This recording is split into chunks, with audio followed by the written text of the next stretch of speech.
Alright, so we have already learned how to transform object, how to scale the object. I think the scale of the object is just one of the function that we can use as the transform. Okay, so if you want to leave the scale alone, and you want to just single out the scale function and just ignore all of this transform function, you can just use the scale by press the S or just click the scale here.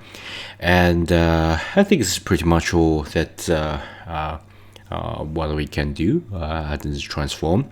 And so we are going to learn a few tricks of our free movement, since we have already know the free movement of the object. And then I'm going to tell you there is a little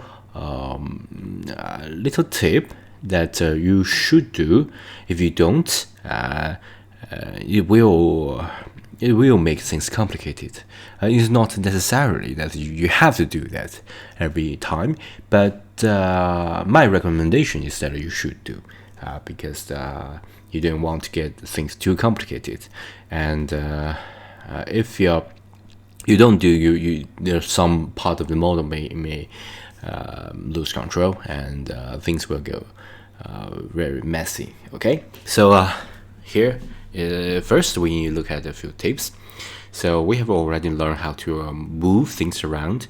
After we have transformed that, let's just move things around by just grab those things. All right, just grab it and put it anywhere. Okay, but if you just grab it and put it anywhere, there's still something missing, because you don't know where to put. All right, and because it's 3D space, once you grab your mouse just moving at this kind of a 2D face, and you don't know how to put it. Right, so there is a tip. Once you have clicked the G for grab, and you just move it around. If you want to kind of to set that, let me just press N to hide all these things at your right, because I want to see this coordinate here.